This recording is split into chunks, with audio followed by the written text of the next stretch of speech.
آتا ہے۔ اعلیٰ حضرت بریلوی رحمۃ اللہ علیہ نے ملفوظات شریف میں فرمایا کہ حضرت صدیق اکبر تو شروع سے ہی طبعی طور پر بتوں سے نفرت کرنے والے، برائیوں سے نفرت کرنے والے۔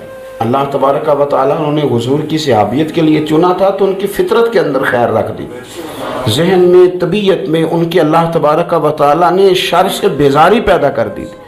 کسی نے ان سے پوچھا تھا کہ جاہلیت میں سارے لوگ شراب پیتے تھے، آپ نے بھی کبھی پی تھی؟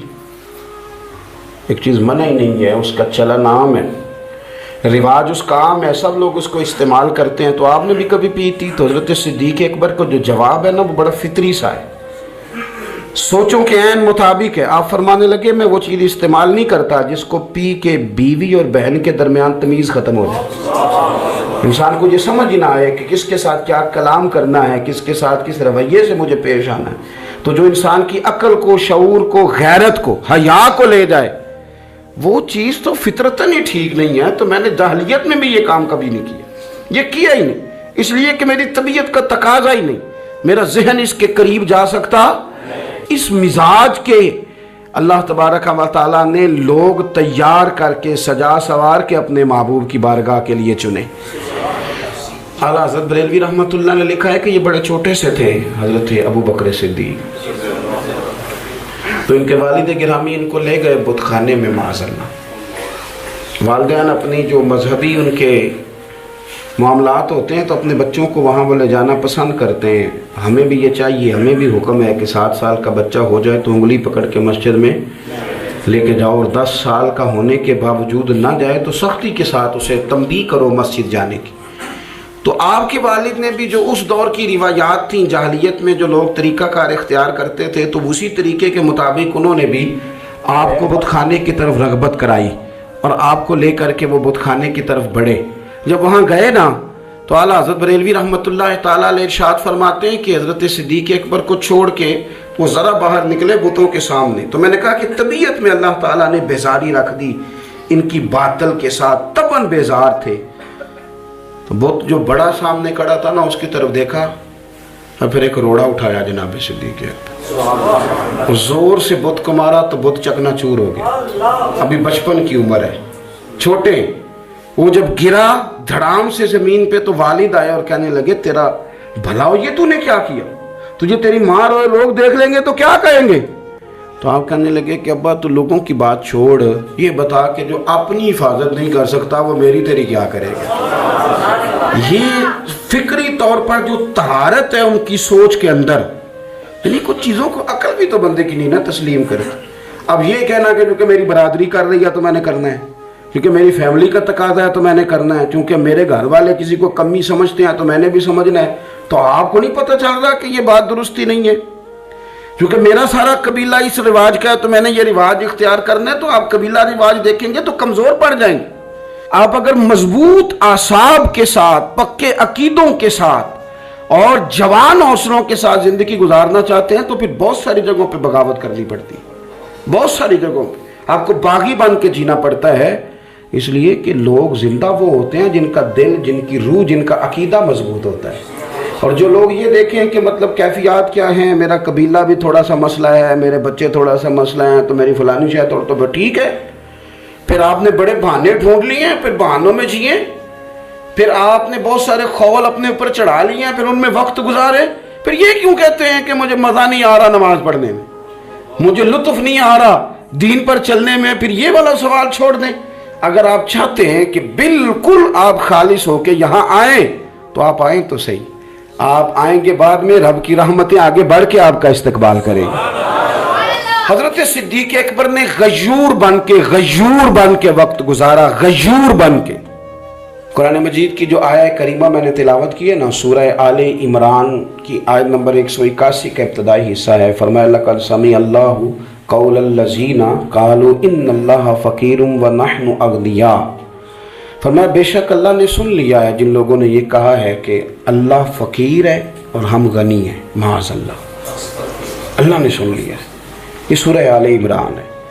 ذرا اس کی جو شان نزول ہے اس کی طرف آئیے گا۔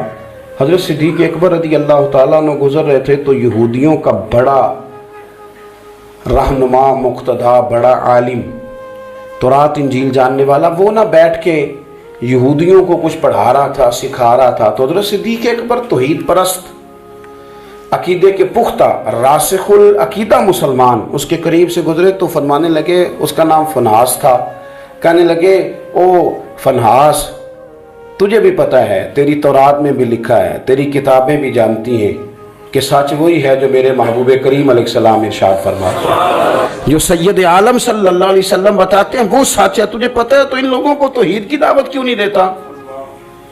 یہ پھر شرک میں، بت پرستی میں، کفر کی طرف بڑھتے جا رہے ہیں، ان کو پیغام توحید دے، یہ اللہ تبارک و تعالیٰ کی عبادت کریں، اس مالک کی جس نے میرے نبی پاک کو اپنا رسول بنا کے بھیجا، اس طرف ان کی رغبت دے۔ تو وہ فنحاس جو تھا اس نے بڑی کفریہ جملے معاذ اللہ بولے، وہ کہنے لگا کہ اس رب کی ہم عبادت کریں جو ہمیں کہتا ہے کہ قرض حسنہ دو، اللہ کو قرضہ دو وہ تمہیں ڈبل کر کے واپس کرے گا، صدقات اور زکوٰۃ کا معاذ اللہ اس نے مذاق اڑایا، کہنے لگا اللہ ہم سے کہتا ہے میری راہ میں خرچ کرو، معاذ اللہ استغفر اللہ، کہنے لگا اس کا معنی تو یہ ہوا نا کہ ہم غنی ہیں اور اللہ فقیر ہے۔ ہر سوال کے جواب میں دلیل نہیں ہوتی، کچھ لوگ جو ہوتے ہیں ان کا علاج کچھ اور بھی ہوتا ہے۔ جب اس نے رب کی شان کے بارے میں یہ بات کی نا تو حضرت صدیق اکبر نے پھر ایک زور کا تماچا اس کے منہ پہ مارا، ایک تھپڑ مارا، ایٹ سیٹ تے پکڑا کوار گندہ لذی اور بھی بوٹیاں جاننے، ایک لگائی زور سے اس کے منہ پہ، اور جب وہ دھڑام سے گرا نا، یہ دیکھیں نا تھوڑے دن پہلے یہ ہمارے جنوبی پنجاب میں کیا تماشا لگا ہے، قبر کے گرد لوگ گھوم رہے اور کہہ رہے ہیں لبیک اللہم لبیک۔ کیا ہمیں غصہ نہیں آتا ان چیزوں پہ؟ ہمیں جلال نہیں آتا؟ اس طرح اسلامی شاعر کا مذاق اڑایا جائے گا؟ شرم نہیں آتی ان لوگوں کو؟ عقیدہ توحید کے معاملے میں ہمیں غیرت مند ہونا چاہیے۔ میرے رسول کریم صلی اللہ تعالیٰ علیہ وسلم نے ہر گلی ہر چوک میں یہ نعرہ لگایا کہ لا الہ الا اللہ، حضور نے پیغام توحید دیا ہے، ہمیں شکن تک نہیں آتی، جو مرضی قوال بک جائے، جو مرضی وہ کفر کہہ جائے، کوئی پوچھنے والا نہیں، جو جس طرح کا مرضی کو شعر پڑھ کے گزر جائے، کوئی طبیعت نہیں، کوئی نہیں پوچھنے والا کہ آپ کہاں کھڑے ہیں، آپ نے کیا کہہ دیا، کوئی پتہ ہی کوئی نہیں کہ آپ کتنی اونچی بات چلے گئے، آپ جانتے نہیں توحید باری تعالیٰ کے تقاضے، کہہ لیتے ہیں لوگ، مجال ہے کوئی شخص وہاں بات کرے تو۔ حضرت صدیق اکبر نے تھپڑ مارا۔ اب وہ چونکہ ان کا بڑا مقتدا تھا، پیشوا تھا، وہ حضور سید عالم صلی اللہ علیہ وسلم کی بارگاہ میں آیا اور وہ سارے لوگ آئے، نے آ کے کہا جی ابو بکر نے تھپڑ مارا ہے، تو نبی کریم صلی اللہ علیہ وسلم نے فرمایا بلائیے ابو بکر صدیق کو۔ حاضر بارگاہ ہوئے، آپ نے تھپڑ مارا ہے؟ کہا حضور مارا ہے، بالکل مارا ہے۔ کیوں مارا ہے؟ یا رسول اللہ صلی اللہ علیہ وسلم اس نے یہ کہا تھا معاذ اللہ کہ اللہ فقیر ہے ہم غنی ہیں، میرے رب کریم کی شان کے بارے میں یہ اس لیے جملے بولے تو میں نے مارا تھپڑ۔ حضور نے فرمایا تو نے کہا ہے؟ کہنے لگا جی نہیں میں نے تو کہا ہی نہیں، میں نے تو نہیں کہا۔ اس کے جتنے لوگ تھے ان سے کہا بھی تم موجود تھے، اس نے کہا ہے؟ وہ کہنے لگے جی نہیں نہیں اس نے تو کہا ہی نہیں۔ عوام مسلمان تھا ہی کوئی نہیں جو جناب صدیق اکبر کی گواہی دے، جو صدیق کی صداقت کے لیے کھڑا ہو، تھا ہی کوئی نہیں۔ جب وہ سارے کہنے لگے جی نہیں کہا ہی نہیں، یہ معاذ اللہ غلط کہہ رہے ہیں، کہا ہی نہیں، جب وہ سارے مکر گئے تو رب کریم کے قرآن نے بولنا شروع کر دیا۔ یہودی مکر گئے اور جناب صدیق اکبر کی گواہی جب بندوں میں سے کوئی دینے والا نہ رہا تو مالک نے فرمایا میں جو گواہ ہوں ابو بکر صدیق، میں جو گواہ ہوں، لقد سمع اللہ قول الذین قالوا ان اللہ فقیر ونحن اغنیاء، فرمایا کسی مسلمان نے سنا یا نہیں سنا، اللہ نے سن لیا ہے، اللہ نے سنا ہے اس کے قول کو جس نے کہا کہ اللہ فقیر ہے اور ہم غنی ہیں، قربان جائیں اس شخص کی عظمت کا کیا کہنا جس کی گواہیاں میرا رب کریم عطا فرمائے۔ وہ اتنے بڑے آدمی بیاں ہو کس زبان سے مرتبہ صدیق اکبر کا کہ محبوب خدا محبوب ہے صدیق اکبر، اتنی بڑی شخصیت۔ رب نے فرمایا کہ کسی مومن نے سنا نہیں سنا، اللہ نے تو سنا ہے نا، اللہ نے سن لیا، انہوں نے کہا ہے۔ گویا مالک نے فرمایا یہ سارے جھوٹے ہیں، میرے محبوب کا صدیق سچا ہے، یہ سچے ہیں جناب صدیق اکبر۔ اور پھر یہ آیت ہمیں لے گئی پھر وہ غار ثور میں، وہ غار ثور میں جہاں کافر آ گئے تھے نا، بالکل غار کے دروازے پہ اور درمیان میں دیوار کون سی تھی؟ مکڑی کا جالا، کبوتری کے انڈے۔ جناب صدیق اکبر گھبرائے، اپنے لیے نہیں، مدینے والے محبوب کے لیے۔ یا رسول اللہ یہ تو آ گئے ہیں، اگر انہوں نے جھک کے پیروں کی جانب سے دیکھا تو تکلیف پہنچائیں گے۔ حضور نے فرمایا لا تحزن، پڑھیے نا سورہ توبہ، لا تحزن، تو غم نہ کر۔ حضور نہ غم کروں، فرمایا نہ کر، کوئی فوج نہیں، کوئی اندر اسلحہ نہیں، کوئی بارود نہیں، لیکن تو غم نہ کر، اس لیے نہ کر کہ ان اللہ معنا، اللہ ہمارے ساتھ ہے۔ جن کے ساتھ اللہ ہو انہیں غم نہیں ہوتا۔ مجھے کسی شخص نے کہا کہ کسی کو ولی دیکھنا ہو تو علامت کیا ہے؟ میں نے کہا ولی کو غم ہوتا ہے اور اللہ رسول کا، اپنی آخرت کا۔ لیکن اگر تم کبھی دیکھو نا کہ دنیا داروں سے تھوڑا غمگین ہو رہا ہے تو ولی ہے ہی نہیں۔ اگر وہ یہ دیکھ رہے ہیں نا بندے نہ ادھر ادھر ہو جائیں تو ولی کی تو علامت یہ ہے کہ الا ان اولیاء اللہ لا خوف علیہم ولا هم یحزنون، انہیں کوئی غم اور خوف۔ تو یہ تو قرآن نے بیان کیا ہے کہ وہ خوف زدہ کرے جس نے جو کرنا ہے، وہ خوف زدہ کیوں کہ اولیاء اللہ کے دوست ہیں، اللہ کا دوست بندوں کا غم رکھتا نہیں۔ حضرت صدیق اکبر رضی اللہ تعالیٰ عنہ وہ ہستی ہیں کہ جن کی گواہیاں میرا رب کریم ارشاد فرماتا ہے۔ پھر آپ غور کریں اس بات پر، یہاں سے جو بات ثابت ہوتی ہے وہ یہ ہے کہ سچ بول دیں، سچے بن جائیں، سچ کے لیے کھڑے ہو جائیں۔ بندہ کوئی مدد کے لیے آئے نہ آئے، رب ضرور مدد فرمائے گا، وہ اپنے کرم سے مددگار بنے گا۔ سچ کے لیے کھڑے ہو۔ آپ نے زندگی میں یہ نہیں دیکھنا کہ آپ کے پیچھے لوگ کتنے چل رہے ہیں، دیکھنا یہ ہے کہ ہم جس رستے پہ ہیں وہ رستہ سچے لوگوں کا ہے، وہ انداز ٹھیک ہے، ہماری سوچوں نے جو زاویہ بنایا وہ سچ والا ہے، وہ اخلاص والا ہے۔ اگر آپ للہیت والے ہیں تو چلتے رہیں چلتے رہیں چلتے رہیں۔ گھوڑا جب دوڑتا ہے نا تو کبھی کبھی جھاڑیاں بھی اس کے پیروں پہ آئی جاتی ہیں، لیکن شرط یہ ہے کہ وہ دوڑتا رہے، منزل اس کی ٹھیک ہو، دوڑتا رہے۔ وہ اگر جھاڑیاں کبھی پیروں کو لگ جائیں گی تو پھر اتر بھی جائیں گی، لیکن اس کا کام یہ ہے کہ وہ دوڑے، چلتے رہیں اور حق کو نہ چھوڑیں۔ حضرت صدیق اکبر رضی اللہ تعالیٰ عنہ کی جو عظمتیں ہیں نا، شانیں، میں نے رات بھی کہا تھا کہ شروع کہاں سے کریں، بات کا آغاز کہاں سے کریں، یعنی کون سا پہلو ہے جس کو شروع کریں؟ ان کی سچائی، ان کی سخاوت، ان کے مسکینوں کی خدمت، ان کا غریبوں کے ساتھ پیار۔ لیکن جب ہم ساری چیزوں کو اچھی طریقے سے پڑھ لیتے ہیں تو یوں لگتے ہیں کہ انہوں نے اپنا نا سارا کچھ گوندا اپنے آپ کو سمیٹا، اور گوندا کس چیز میں؟ عشق رسول میں، اور باندھ لیا اپنے آپ کو حضور کی محبت کے سائے میں۔ حضرت عمر فاروق رضی اللہ تعالیٰ عنہ کے جو کارنامے ہیں نا کتابوں میں بہت زیادہ لکھے ہوئے ہیں۔ حضرت عمر رضی اللہ تعالیٰ عنہ نے 24 لاکھ مربع میل تک اسلامی سلطنت کو پہنچایا۔ حضرت عمر نے قانون بنائے، حضرت عمر رضی اللہ تعالیٰ عنہ نے مختلف قاعدے، ضابطے، اصول وضع کیے۔ حضرت عمر نے چھوٹے بچوں کے وظیفے لگائے، فوجیوں کی تنخواہیں لگائیں، اساتذہ کی تنخواہیں لگائیں، پولیس کا، فوج کا محکمہ قائم کیا۔ حضرت عمر نے بڑی اصطلاحات کی، انہوں نے قیام کیا، سمجھ لیں یونیورسٹیاں، ادارے، مدارس، ساری سوچیں حضرت عمر کی ہیں، تو ان کا ذکر بھی زیادہ ہوتا ہے۔ اس کی ایک وجہ یہ ہے کہ حضرت عمر فاروق رضی اللہ تعالیٰ عنہ کو نا جو خلافت ملی نا مضبوط ہو کے، تو وہ مضبوط کر کے دی حضرت صدیق اکبر نے۔ آپ کو کچھ چیز صحیح مل جائے نا، صحیح، تو پھر سفر کرنا آسان ہو جاتا ہے۔ یعنی حضرت ابوبکر صدیق کے زمانے میں وہ لوگوں نے سار اٹھا لیا، حضور کا وصال ظاہر ہوا تو کچھ نے کہا زکوٰۃ نہیں دیں گے، فرمایا تمہیں دینی پڑے گی، اور نہیں دو گے تو ہم تمہارے خلاف جہاد کریں گے۔ حضور کے وصال ظاہری سے پہلے ایک شخص نے، مسلمہ کذاب نے، دعوی نبوت کر دیا تھا معاذ، اس کا بھی سار کچلنا تھا، وہ بھی سار حضرت ابوبکر نے کچل دیا۔ ساری چیزیں جہاں جہاں کوئی سار اٹھاتا تھا وہ انہوں نے کچل دی، ماحول، بنیاد اور بیس مضبوط کر کے انہوں نے حضرت عمر کو دی، اور جناب عمر کو بڑی ساری نصیحتیں فرمائیں، بڑی ساری نصیحتیں، اپنے پتر بھی تھے ان کے، دے سکتے تھے۔ میں کئی دفعہ سوچتا ہوں، آپ یقین کریں ان لوگوں کی صداقتوں پہ رشک آتا ہے۔ ہم کوئی نہ کوئی بہانہ بنا کے نہ تو چیزیں اپنے گھر لے ہی آتے ہیں، کوئی نہ کوئی تسلی اپنے آپ کو دے کے نہ تو چیزیں گھر آئی جاتی ہیں۔ حضرت صدیق اکبر رضی اللہ تعالیٰ عنہ، وہ جو بظاہر بڑی گہری دوستیاں ہوتی ہیں نا، آنا جانا ہوتا ہے، وہ تو